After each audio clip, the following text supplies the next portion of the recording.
2006 foi o ano da corrupção. Uma vez estabelecido no poder, o PT começou a agir. Que o Brasil votou sem medo de ser feliz. Nos primeiros anos do governo Lula, os esquemas de corrupção foram colocados em prática. O escândalo dos bingos veio à tona em 2004. Em 2005, o escândalo dos Correios deu origem às investigações do Mensalão. No meio de tudo isso, ainda teve o caso conhecido como dólares na cueca. Em 2006, a máfia dos sanguessugas desviava dinheiro destinado à saúde.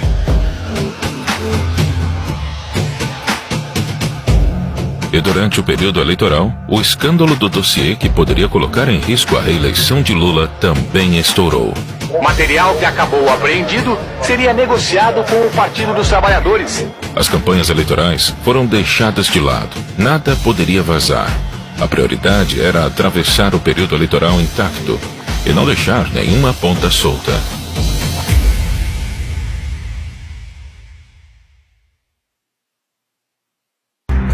Com o PT no poder, a esperança do brasileiro era de mudança. E a mudança aconteceu, mas só para os seus aliados políticos. Antes de Lula ser eleito, aconteceu a crise dos bingos. Valdomiro Diniz, na época presidente da Loteria do Estado do Rio de Janeiro, foi pego extorquindo empresários para enriquecer o PT. Um dos extorquidos, o bicheiro Carlinhos Cachoeira, gravou Valdomiro pedindo propina e garantindo em troca o monopólio de loterias virtuais. A promessa não foi cumprida e Cachoeira divulgou o vídeo em 2004. A fita de vídeo a que se referia o subprocurador foi gravada por Cachoeira em 2002. A crise desestabilizou pela primeira vez o governo Lula. A confissão do Valdomiro Diniz de que, de fato, tinha pedido dinheiro a Carlos Cachoeira para campanhas eleitorais e propina para um amigo. Quando o caso estourou, Valdomiro Diniz era assessor da Casa Civil, governada por José Dirceu, líder do PT. Diniz foi exonerado do cargo no mesmo dia. Para atenuar a crise, Lula passou uma medida provisória que proibiu o funcionamento de casas de jogos de azar. A segunda crise aconteceu em 2005. O governo federal determinou a abertura de inquérito para apurar denúncia de corrupção nos Correios. Um diretor da empresa, flagrado cobrando propina de empresários, foi afastado. A gravação mostrava Maurício Marinho, diretor dos Correios, recebendo propina de empresários em troca de favorecimento em licitações. Com uma câmera escondida, os empresários gravaram todo o encontro mês passado na sede dos Correios. Na gravação, ele explicou o esquema de corrupção e afirmou que tinha autorização do então presidente do PTB, Roberto Jefferson, para realizar a fraude. Através da assessoria, Roberto Jefferson informou que o partido repudia a acusação de que o PTB tenha esquema de arrecadação no serviço público.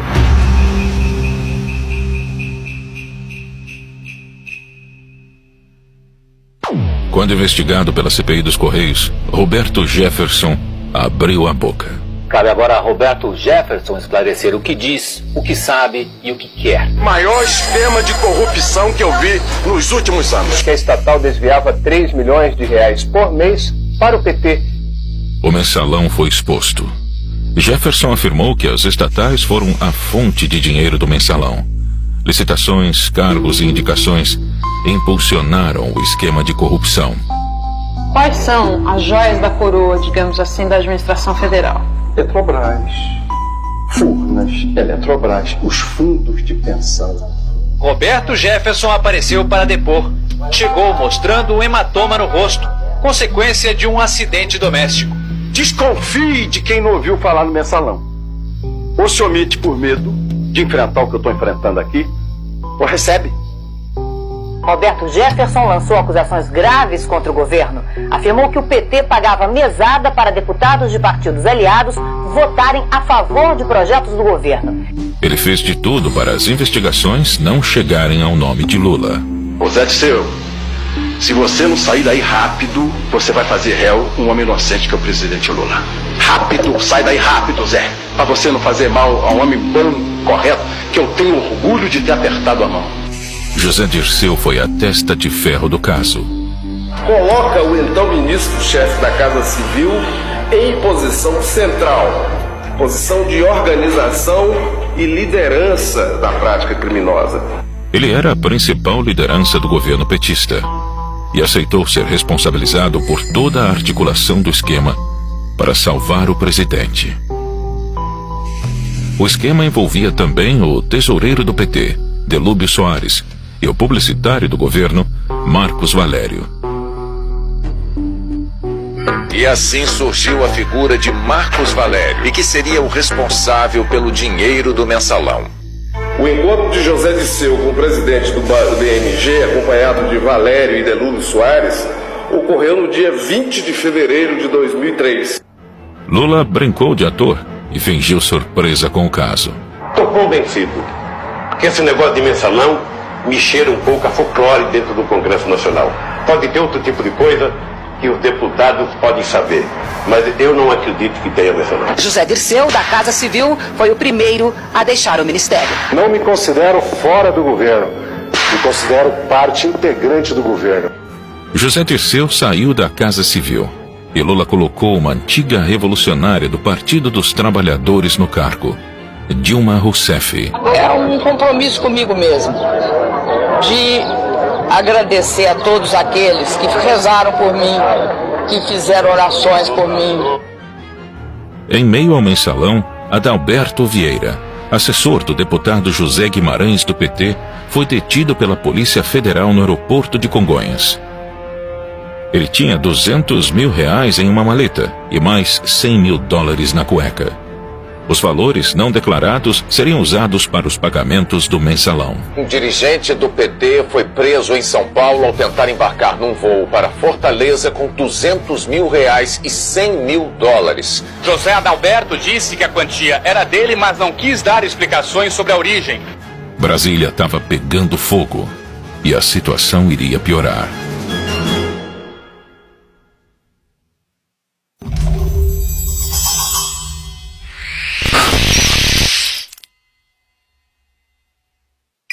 Na Operação Sanguessuga foram cumpridos 46 mandados de prisão contra políticos e assessores.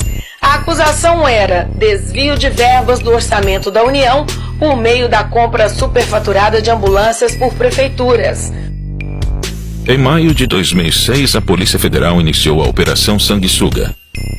Deputados federais de vários partidos foram denunciados por ganhar dinheiro com superfaturamento de ambulâncias. Segundo a Polícia Federal, a movimentação financeira total seria de cerca de R$110 milhões. Além dos deputados, o esquema de corrupção envolvia órgãos do governo federal, prefeituras e empresas privadas. A comissão investigou 87 deputados e 3 senadores e pediu o indiciamento de 72 parlamentares, mas nenhum foi cassado. A máfia dos sanguessugas teve início na gestão do ministro da Saúde da época, José Serra. Em Cuiabá, a Polícia Federal abriu inquérito sobre a origem do dinheiro encontrado com Gedimar Pereira Passos e Valdebran Padilha. Os dois devem ser transferidos de São Paulo para Cuiabá ainda esta noite. Devem depor a Polícia Federal e ao Ministério Público Federal. Faltando um mês para o primeiro turno, outro escândalo surgiu. Os petistas Valdebran Padilha e Gedimar Pereira foram presos com R$1.700.000 no Hotel Ibis, em São Paulo. Valdebran Padilha se hospedou neste hotel na quarta-feira da semana passada. Ele revelou à Polícia Federal que naquele mesmo dia recebeu de Gedimar Passos o total de R$1 milhão. O restante do dinheiro só seria entregue depois que o dossiê chegasse a São Paulo. O pagamento estava combinado para sexta-feira até a hora do almoço e o negócio seria fechado no quarto do hotel. A dupla ia usar o dinheiro para comprar um dossiê que comprovaria o envolvimento de Serra e Alckmin com a máfia dos sanguessugas. As imagens mostram o então ministro da Saúde, José Serra, numa solenidade pública de entregas de ambulância. O material que acabou apreendido seria negociado com o Partido dos Trabalhadores. Quer dizer, de onde veio esse dinheiro? Quem são as pessoas? Qual era o propósito? porque isto está contra as regras da normalidade do jogo democrático. O dossiê seria entregue em São Paulo para Valdebran Padilha, filiado ao PT e arrecadador de campanha em Mato Grosso. A missão de Valdebran era se certificar da existência do dinheiro que pagaria as informações de Vedoim.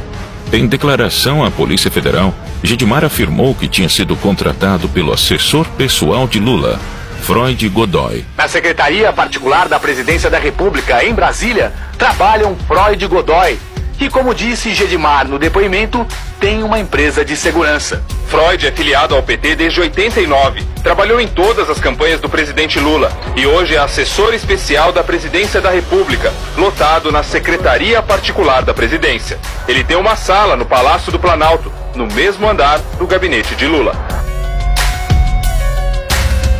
Lula não participava dos debates, não dava entrevistas e não dava explicações sobre o dossiê fora do horário eleitoral gratuito. Cristóvão Buarque perguntou a Lula, ainda que ele não estivesse no debate, como ficaria a situação do presidente caso algo fosse descoberto sobre a participação dele no dossiê. O presidente Lula preferiu trocar o debate que você acabou de ver aí por um último comício. Foi em São Bernardo do Campo, no ABC Paulista, onde ele começou na vida política.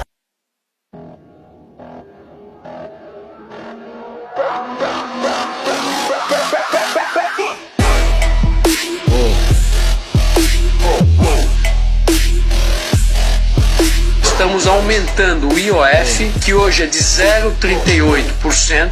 E o conselho é evitar as manifestações, já que algumas terminaram em violência, e respeitar a orientação das autoridades locais. Estamos indo para 6%. Aí nós vamos ter que fazer cortes importantes no PAC. Como presidenta, eu tenho a obrigação tanto de ouvir a voz das ruas, como dialogar com todos os segmentos, mas tudo dentro dos primados da lei e da ordem, indispensáveis para a democracia. 12 anos de PT fizeram mal ao Brasil. As políticas de interferência governamental do governo Dilma minaram a economia. Aumento de gastos, intervenção em preços, rombo nas contas públicas, crédito liberado e escândalos de corrupção. O resultado não poderia ser outro. O Brasil entrou em recessão. Durante os 4 anos do governo de Dilma, a economia brasileira teve o pior resultado em 5 anos, a maior inflação e o menor crescimento desde então. 36% do PIB era devorado pelo Estado. E ao invés de diminuir gastos, o governo Dilma adquiriu mais empréstimos, mais subsídios e mais incentivos fiscais. Nos últimos 13 anos, o Partido dos Trabalhadores promoveu um inchaço do Estado brasileiro. Nesse período, o PT criou 40 empresas que aumentaram os gastos e ajudaram a provocar a crise fiscal do governo. A influente revista The Economist fez outra capa sobre o nosso país, desta vez perguntando se estragamos tudo. O número de funcionários das empresas públicas federais cresceu de 35 mil em 2002 para 67 mil este ano. A Copa do Mundo foi trazida ao Brasil com a promessa de impulsionar a economia e criar empregos. Mas na realidade, os estádios foram superfaturados em quase 30 bilhões de reais. E hoje estão sem uso. Há menos de 3 meses da Copa do Mundo, o Tribunal de Contas da União apontou indícios de superfaturamento de 431 milhões de reais. Estão a compra indevida de materiais e o valor cobrado para o transporte de pré-moldados no canteiro de obras. O Tribunal de Contas do Distrito Federal está investigando irregularidades na compra de ônibus para turistas da Copa do Mundo. Olha, o Tribunal de Contas do Estado apontou um superfaturamento e falhas nas obras do Maracanã para a Copa do Mundo daqui a menos de 2 meses. Os hospitais absolutamente depredados, sucatados, os médicos mal pagos, o corpo clínico deixa a desejar, falta medicação para os pobres, nem falo das escolas, nem falo da segurança. Mas o Mané Garrincha já está em 1 bilhão e 500, ninguém diz nada. Mas o Brasil está botando dinheiro do meu bolso, do seu bolso, e depois não tem para o velho carente que precisa de uma cirurgia, para a criança, para os pobres do Brasil. Protesto generalizado, olha aí, olha a correria, olha a correria. A popularidade da então presidente Dilma Rousseff era assustadoramente baixa. Seu desgoverno enfureceu a população. Em 2013, o aumento de 20 centavos nas passagens de ônibus motivou o início de uma série de manifestações.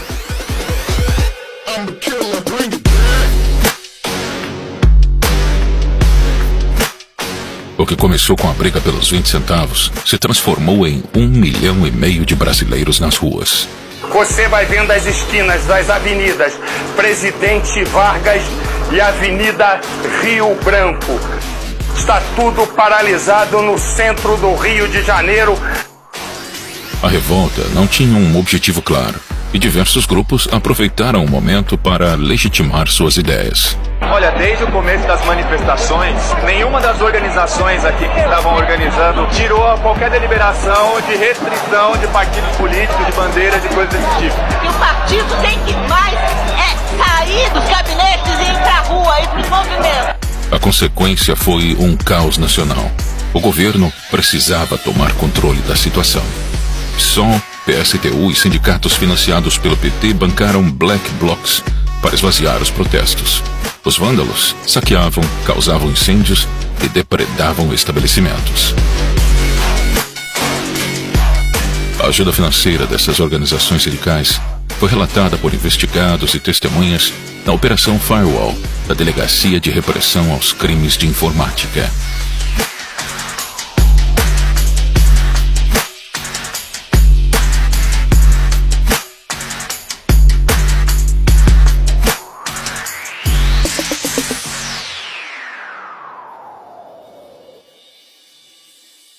O esquema de corrupção na Petrobras foi descoberto graças a outra investigação que colocou políticos e empresários na cadeia, o Mensalão.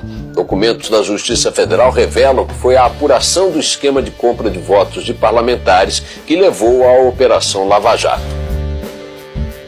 A eleição de 2014 foi muito parecida com a de 2006. A corrupção pautou as discussões daquele ano. Enquanto o Mensalão era descoberto, outro esquema de corrupção estava sendo montado: o Petrolão. Ele era 33 vezes maior que o Mensalão. Envolvia propinas das empreiteiras, lavagem de dinheiro, evasão de divisas e superfaturamento de obras.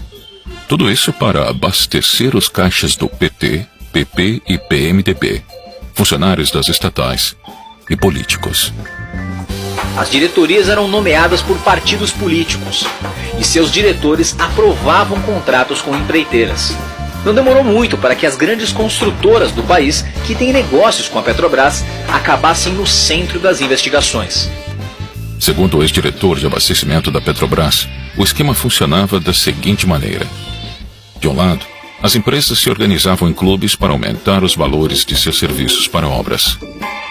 Do outro lado, Lula e Dilma, presidente e ministra-chefe da Casa Civil na época, indicavam os diretores da estatal e eles cobravam propinas das empreiteiras para fechar contratos com preço acima do mercado. Em média, cada contrato era superfaturado em 3%. Se o valor da obra fosse 1 bilhão, era pago 1 bilhão e 30 milhões para as empreiteiras. O esquema foi descoberto pela Operação Lava Jato antes do período eleitoral. Alberto Youssef, o doleiro envolvido com a evasão de divisas, afirmou que Lula e Dilma tinham conhecimento do roubo da Petrobras. O doleiro Alberto Youssef declarou à Polícia Federal que a presidente Dilma Rousseff e o ex-presidente Lula sabiam do esquema de desvios de recursos para partidos políticos na Petrobras. Eu acredito que eles tinham conhecimento, no meu entendimento, do que acontecia. E você entende que esse esquema serviu aos interesses do governo? Serviu aos interesses do partido, automaticamente dos partidos da base aliada. A destruição da economia brasileira não parava por aí. O PT também roubava o Brasil, ajudando seus amigos políticos do exterior. O BNDES, um banco público, financiou de 2003 a 2015 as maiores empreiteiras do país para trabalhar fora do Brasil. Obras na Venezuela, Cuba, Peru, Argentina e na República Dominicana foram financiadas pelo Banco Nacional de Desenvolvimento, o BNDES. Todos esses países tinham governos autoritários e participantes do Foro de São Paulo.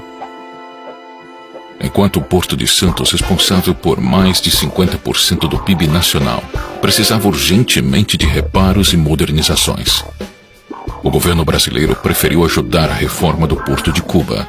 692 milhões de dólares foram emprestados ao país, sem necessidade de devolução. Outra forma de financiar Fidel Castro foi através do programa Mais Médicos. Nesse instante, a senhora Presidenta da República, Dilma Rousseff, sanciona a lei que institui o programa Mais Médicos. Cerca de 12 mil médicos cubanos foram trazidos para o Brasil. E 70% de tudo o que eles ganhavam era compulsoriamente descontado de seus salários e enviado à ilha cubana.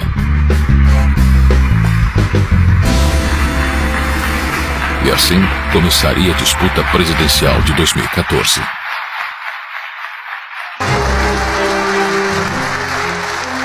Dilma iniciou seu segundo mandato descumprindo as promessas que havia feito durante a campanha. Aumentou a conta de luz, os juros da casa própria, o preço dos combustíveis, a passagem do transporte público, os impostos e cortou verbas da educação e da saúde. A sequência de altas foi interrompida em abril do ano passado e retomada após as eleições. Hoje, a taxa está em quase 14%. Enquanto isso, a inflação que estava em 6% ao ano não cedeu. Ao contrário, ganhou fôlego e está no nível mais alto em 11 anos. A semana começou com uma notícia nada boa para os motoristas: o aumento no preço da gasolina. Em menos de 60 dias foram 2 reajustes. Dilma Rousseff se reúne com o ex-presidente Lula antes do anúncio do corte de quase 70 bilhões de reais no orçamento de 2015. O desemprego ficou em 12% no último trimestre do ano passado e atingiu mais de 12 milhões de pessoas no país. É o maior índice desde 2012, quando foi criada a série de indicador da PNAD. Os maiores cortes ficarão com o PAC, Programa de Aceleração do Crescimento, 25 bilhões e 700 milhões de reais. Ministério das Cidades, 17,2 bilhões. Saúde, 11,8 bilhões. E Educação, 9,4 bilhões. Nos dias 15 de março, 12 de abril, 16 de agosto e 13 de dezembro de 2015, os brasileiros foram às ruas pedindo o impeachment da presidente. 200 mil pessoas nesse momento na Avenida Paulista. 200 mil pessoas, segundo a Polícia Militar. Já é a maior manifestação popular do Brasil neste domingo.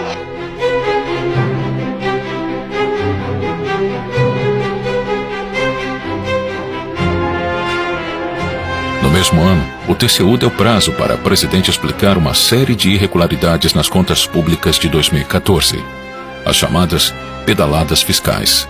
O Tribunal de Contas da União rejeitou as contas do ano passado do governo da presidente Dilma Rousseff. A prática obrigou instituições financeiras como a Caixa Econômica Federal e o Banco do Brasil a usarem recursos próprios para honrar os compromissos, o que caracterizou uma espécie de empréstimo ao governo.